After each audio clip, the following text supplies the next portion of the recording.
what we need to do now is take off these sideboards and the top board and also the casters and the feet.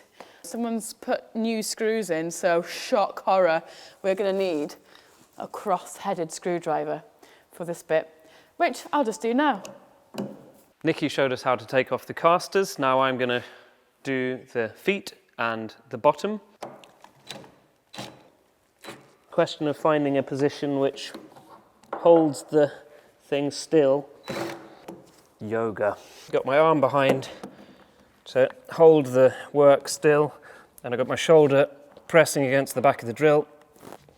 Oh, put it on the slow setting and get that exactly in line with the screw. And then sometimes there are pins in here, but that one is coming out relatively easily. See, there were a couple of nails in there, but the glue came free fairly easily. Just kind of exploratory taps. That split slightly there on the inside. You can't see it from there, but sometimes you have to accept that you can't get the panels out perfectly cleanly. You just have to be kind to yourself and do the best you can.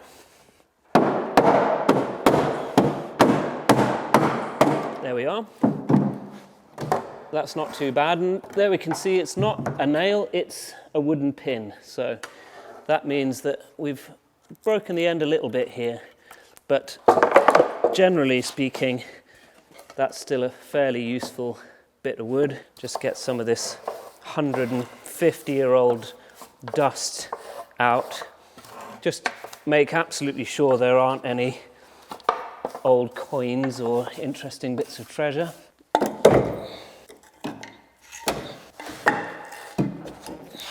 So I'm just going to select my tools. I'll need the methylated spirits, I'll need the paddle bit and the hammer and some chisels, and I'm going to use these great big wedges here,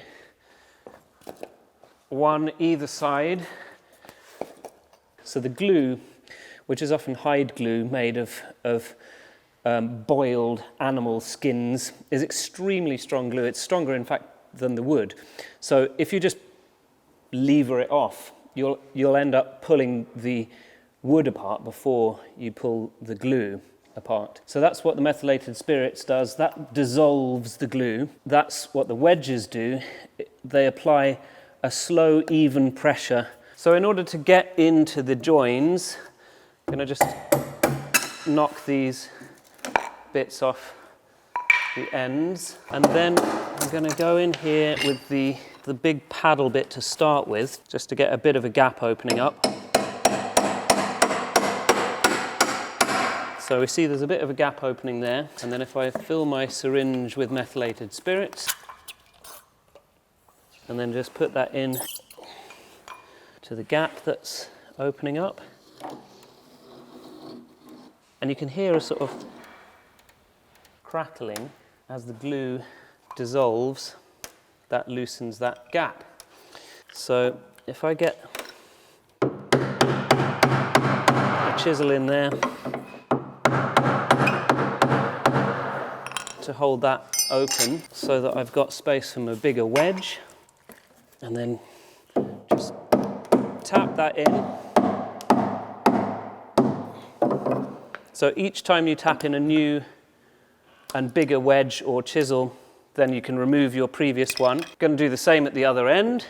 So I get my spade bit and my hammer, just make a little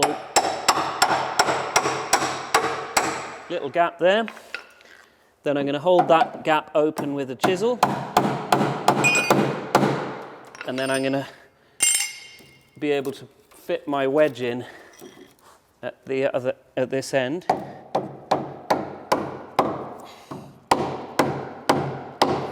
With a bit more methylated spirits. You can still hear the glue cracking in there, and I can see in there that some of the fibres of this top board are actually coming loose from the rest of the board, which is what I want to try and avoid. So I've got to go gently, does it. I'm I can try and loose some of those fibres by getting right in there with a chisel.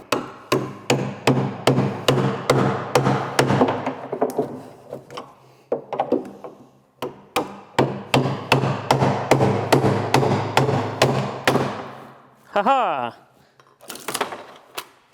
There she blows. So now we're going to go and move on to the sideboards, and just use exactly the same principles as we used for the top to separate that from the rest of the body. This has just been glued on, so I'm just going to whack it and hope for the best.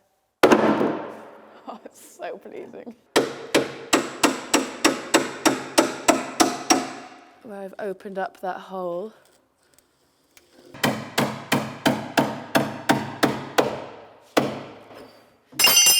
Oof, I think flatten's a good idea. Great. Beautiful. Oh, that cracking is... Can you hear that?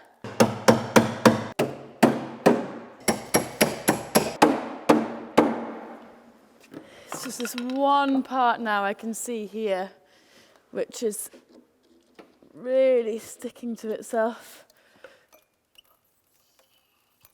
Oh, I can hear it cracking. Come on. Just goes to show how well they're put together, you know, that even after 50 years or what, they're still resolutely... Yes! Voila! Oh, that's meths all over the place. Ooh. And there you have it. One complete panel. Not broken, not split.